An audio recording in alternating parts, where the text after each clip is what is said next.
చూస్ country delight, live better. ఇప్పుడే country delight యాప్ని download చేసుకోండి.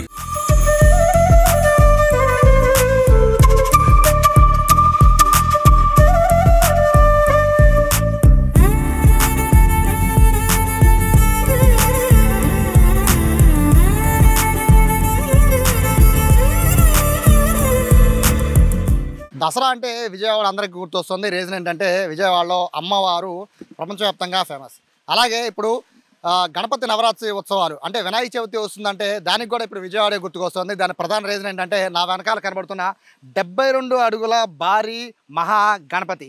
ఈ మహాగణపతి కూడా జనరల్గా ప్లాస్టర్ ఆఫ్ ప్యారిస్తో చేసిన గణపతి కాదు, 72 అడుగులు కూడా పూర్తిగా మట్టితో చేసిన మహాగణపతి. మనం వింటూ ఉంటాం కదా మట్టి గణపతి మహాగణపతి అని. ఇక్కడ మహాగణపతి మట్టి గణపతి రూపంలో రేపటి నుంచి భక్తులకి దర్శనం ఇవ్వబోతున్నారు. వినాయక చవితి నుంచి దాదాపుగా 10-11 రోజుల పాటు మొత్తం విజయవాడ అంతా కూడా ఈ వినాయకుడు చూడడానికి ఇక్కడికి రాబోతున్నారు. 1 కాదు 2 కాదు, కొన్ని ఏళ్లుగా మట్టి గణపతి విజయవాడ మొత్తానికి కూడా పేరు తెస్తోంది.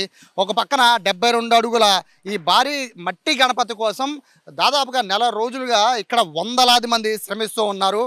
ఇప్పటికీ కూడా అంటే పండగకి ఇంకా 2 రోజులు ఉన్నా కూడా ఇప్పటికీ పనులు జరుగుతున్నాయంటే చూడొచ్చు. ఈ మట్టి గణపతిని తయారు చేయడానికి వందల మంది ఇక శ్రామికులంతా కూడా దీనికోసం కష్టపడుతున్న పరిస్థితి కనబడుతోంది.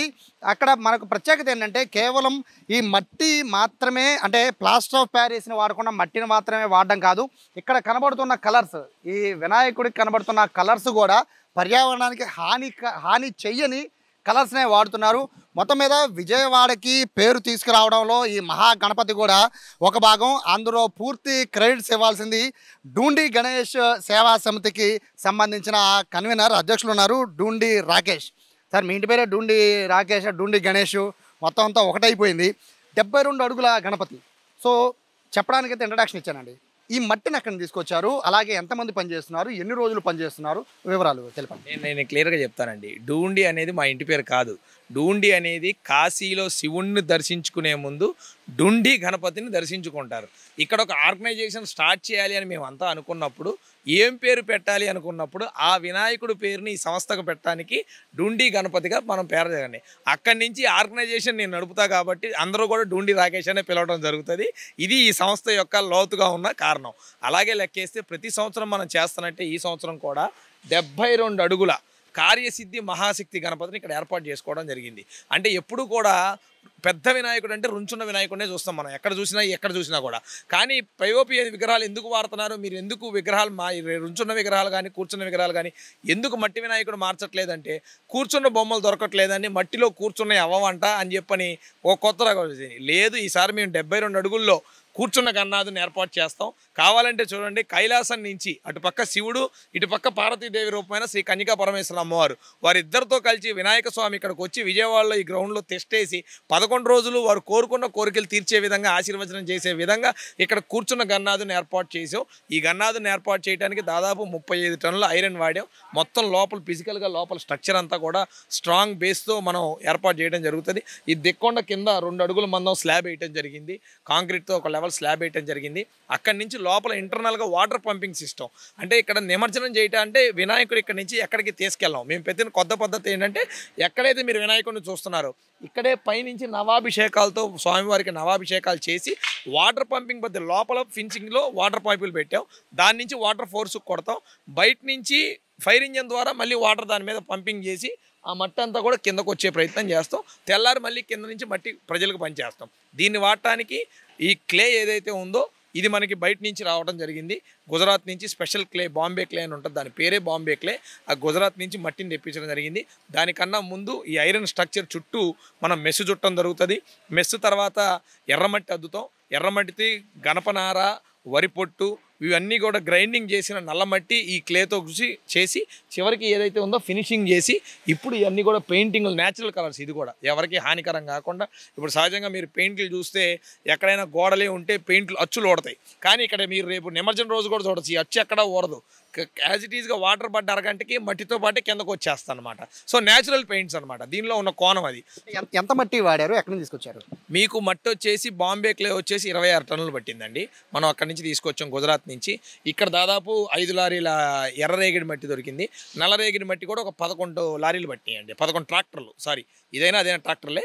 ఇది వచ్చేసి బాంబే క్లే మట్టుకు ఒక 26 టన్నులు పట్టిందండి. చాలా మంది ఈ క్లే గణపతి అంటే మట్టి గణపతిని వాడాలని ప్రచారం బాగా జరుగుతున్న, ఇంట్లో కూడా వాడే చిన్న గణపతిని కూడా ప్లాస్టర్ వాడేస్తున్నారు. ఇంత పెద్ద గణపతి 72 అడుగులు, మీరు ఎన్నో ఏళ్ళ బట్టి పెడుతున్నారు. ఈ 72 అడుగుల ఈ కాన్సెప్ట్, మట్టి గణపతిని 72 అడుగులు మాత్రమే పెట్టాలనే కాన్సెప్ట్ ఎందుకు వచ్చింది? అదే ఇంతకు ముందు 63 అడుగులు పెట్టామండి ఫస్ట్. ఆ తర్వాత సమాంతం తెలిసి తెలియక మనోళ్ళు 72 అని మీడియాలో చెప్పేశారు. అలాగే పూజారి గారు కూడా 72 అని అన్నారు. ఇక దాన్ని 72గా చేసాం. ఇక ప్రతి సంవత్సరం మనం పెంచుకుంటా వెళ్తే దానికి ఒక కొలమానకం ఉండదు. ఎక్కడో చోట ఒక రూపం తీసుకురావాలంటే జనాలు చూడటానికి విజిబిలిటీ ఉన్న, పూజలు చేయడానికి ఉన్న, అభిషేకాలు చేయడానికి ఉన్న ఒక కనెక్టివిటీ ఉండాలి ప్రజలకి. ఆ రకంగా ఉండాలంటే 72 అనేది క్లియర్గా ఉంటుంది. 9 అంకె వచ్చేలాగా నవగ్రహాలు కూడా 9 అంకె వచ్చి 7 + 2 = 9. నవగ్రహాలు కూడా ఆ పూజలో ఇన్వాల్వ్ అయ్యి ఆ నవగ్రహాల ద్వారా అన్నీ కూడా మంచి జరగాలి, ఇక్కడికి వచ్చి పూజలు చేసుకునే వారి విధంగా ఇక్కడ 72 అడుగు వినాయకుడు చేయడం జరిగింది. ఎక్కడైనా చూడండి, మీరు పెద్ద పెద్ద వినాయకులు పెట్టిన చోట్ల మీరు బయట ఊర్లలో కూడా దేవుడి దగ్గర పూజ చేస్తారు, మిగిలిన కల్చరల్ యాక్టివిటీస్ తక్కువ జరుగుతుంది. అంటే ఊరేగింపు హడావిడో జరుగుతుంది. కానీ మన దగ్గర 10 రోజులు పెట్టినా, 9 రోజులు పెట్టినా, 11 రోజులు పెట్టినా, ఈ సంవత్సరం 11 రోజులు పెట్టాం. గ్రాండ్గా ప్రతిరోజు సాయంత్రం వేలాది మంది మహిళలతో పూజా కార్యక్రమాలు చేపిస్తాం. ప్రతిరోజు వేలాది మంది మహిళలు కూర్చొని ఇక్కడ పూజా కార్యక్రమాలు, వారికి కావాల్సిన పూజా సామాగ్రి కూడా సమితే సమర్పిస్తుంది. వాళ్ళ యొక్క కోరికలు తీర్చుకోవడానికి వ్రతాలు కానివ్వండి, కుబేర వ్రతం కానివ్వండి, వాళ్ళ కష్టాలు తీర్చే మంచి మంచి వ్రతాలు ఏమున్నాయో ఇవన్నీ కూడా చేస్తాం. అక్కడ మీరు చూసారు, రేపు మార్నింగ్కి హోమగుండం రెడీ అవుద్ది. ఆ హోమశాలలో కూడా ఎవ్రీడే డోనర్స్ అందరూ కూడా కూర్చొని ప్రతిరోజు ఒక హోమం చేయడం జరుగుతుంది. ఉండ్రాళ్ళ హోమం కానివ్వండి, శనీశ్వర హోమం కానివ్వండి, ఇలా ప్రతిరోజు కూడా ఒక ప్రత్యేకమైన హోమం చేయడం జరుగుతుంది. పొద్దున సాయంత్రం స్వామివారికి నైవేద్యం పెడుతూ ప్రసాదాలతో పాటు ప్రత్యేకమైన నివేదన చేసి ఈ చిన్న వినాయకుడిని పూజల కోసం ఏర్పాటు చేసిన వినాయకుడు అనమాట. ఈ ఏంటంటే పెద్ద వినాయకుడు పూజ ఎట్లాగో చేస్తామో చిన్న వినాయకుడిని కూడా అలాగే పూజ చేస్తాం. ఇంట్లో పెట్టుకుని కింద మనం పూలు వేసుకోవాలన్నా ఉండాలని అది కూడా ఒక చిన్న వినాయకుడి రూపాన్ని మనం ఇక్కడ ఏర్పాటు చేయడం జరిగింది. ఈ ఏడాది రూపము ప్రత్యేకత ఏంటండి? ఈ కార్యసిద్ధి మహాశక్తి అండి. అంటే కార్యం ఏదైతే మనం చేపట్టే కార్యం అది నిర్విఘ్నం లేకుండా జరగాలనే దానికి కార్యసిద్ధి మహాశక్తి గణపతిగా, ఈ గణపతి మనం చేపట్టే ప్రతి పనికి ఆ శక్తిని సమకూర్చే విధంగా కార్యసిద్ధి మహాశక్తి గణపతిగా పేరు పెట్టడం జరిగింది. పూజారులు, పండితులు అందరూ కూడా కలిసి మాట్లాడుకొని డిసైడ్ చేసి దాని శాస్త్రోక్తంగా ఏదైతే హిందూ ధర్మం ప్రకారం ఈ కార్యక్రమం చేయాలో, విజయవాడ కనకదుర్గ అమ్మవారి ఉత్సవాలు ఎలా గ్రాండ్గా జరుగుతాయో అలా కాకపోయినా ఇంకొద్దిగా మా పరిధిలో మేము చాలా జాగ్రత్తగా వినాయక చవితి ఉత్సవాలు నిర్వహించడం జరుగుతుంది. అంటే ఇది ఇంత పెద్ద ఆర్గనైజ్ చేస్తున్నారు కాబట్టి మిమ్మల్ని అడగాల్సిన ప్రశ్న ఇది. బేసిక్గా విగ్రహాల ఎత్తు మీద చాలా ప్రచారాలు జరుగుతూ ఉంటాయి. 72 తర్వాత 78, 68 ఇంక పెంచుకుంటూ 108, 120 దాకా వెళ్ళిపోతున్నారు అని లెక్కలు చెప్పుకుంటూ వెళ్ళిపోతారు. ఇలా అంటే వినాయక చవితి నిర్వహించడానికి కారణం వేరు, విగ్రహాల ఎత్తు కోసం ఇంకా పోటీ పడి చేస్తున్న అంశం వేరు. దీనిపైన మీరేమంటారు? ఎందుకంటే ఎప్పటికప్పుడు వినాయకుడు ఎత్తు పెంచుకునే చాలా చోట్ల వినబడుతున్నాయి వార్తలు. సో మీరు స్టాండర్డ్గా ఒకే సైజుని మీరు మెయింటైన్ చేస్తున్నారు కాబట్టి ఇలా వినాయకుడు ఎత్తు పెంచడం అనేది కరెక్ట్ అంటారా కాదంటారా? ఇప్పుడు ఏదైనా బొమ్మ పెట్టాలి అనుకున్నప్పుడు దానికి కొన్ని సిద్ధాంతాలు ఉంటాయి. ఆ even number, odd number add వచ్చేలాగా ఎవరు కూడా చేయరు. దానికి కొన్ని న్యూమరాలజీ ఉంటుంది. అలాగే ఏదైతే మనం అనుకుంటున్నామో శాస్త్రంగా పేరు పెట్టేటప్పుడు దాని ప్రకారంగా ఒక పద్ధతి ప్రకారంగా కూడా చేయాలి. ఆ ప్రకారంగా చేస్తే ఆ పూజ ఫలం కూడా అందుతుంది. సో అంతే, పోటీ కోసం మనం నిలబెట్టాం కదా అని చెప్పి బారుగా బొమ్మను నిలబెట్టేసి 90 అడుగుల, 80 అడుగుల, 100 అడుగుల అని కాదు, ఏదో అట్రాక్షన్ కోసం చేసామా. సెక్యూరిటీ మెజర్మెంట్ కూడా చాలా ఇంపార్టెంట్. మీరు చూసారు ఈ షెడ్డు, ఇంత గాలి ఇంత ఉన్నా కూడా మీరు లాస్ట్ టైం కూడా మీరు ఇక్కడ 3 అడుగుల లోతు వరద నీళ్ళు ఉన్నాయి, అయినా సరే షెడ్ తట్టుకునే విధంగా 80 ఫీట్ సెంట్రల్ 4 పోల్ వేసి మొత్తం కూడా సెంట్రల్ స్ట్రక్చర్ ఇచ్చాం ప్రతి చోట కూడా. ఎందుకంటే ఇలాంటి షెడ్ మీరు ఎక్కడ చూడరు, ఒక సీఎం గారి ప్రోగ్రామ్స్ లెవెల్లోనే మీరు చూస్తారు. కానీ ఎందుకనంటే ఆ క్లారిటీ ఉండాలి. ఇక్కడ వచ్చే జనానికి మనం ఒక భరోసా ఇవ్వాలి.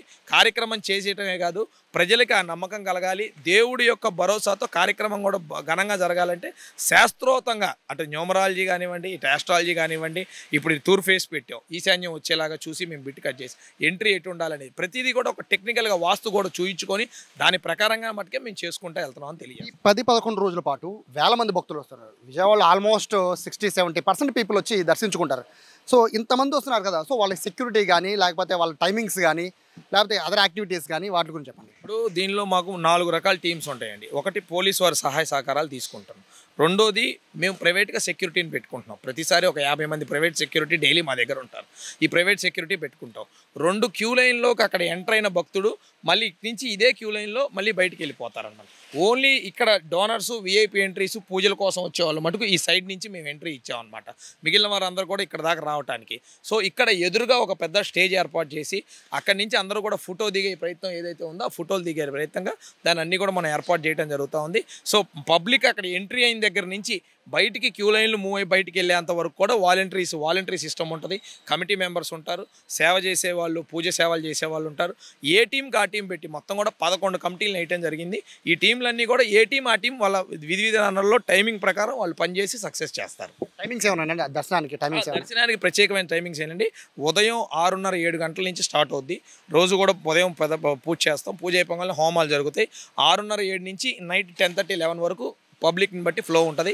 ప్రతి ఒక్కరికి డ్రింకింగ్ వాటర్ ఫెసిలిటీ ఏర్పాటు చేస్తూ ఉన్నాం. వృద్ధులు, వికలాంగులు ఎవరైనా వస్తే వారికి సపరేట్ ఎంట్రీ కూడా ఇస్తూ ఉన్నాం. ఇబ్బంది లేకుండా వాళ్ళని జాగ్రత్తగా తీసుకెళ్ళడానికి ఒక 10 మంది వాలంటీర్లను వాళ్ళ కోసం కూడా ఏర్పాటు చేయడం జరిగింది.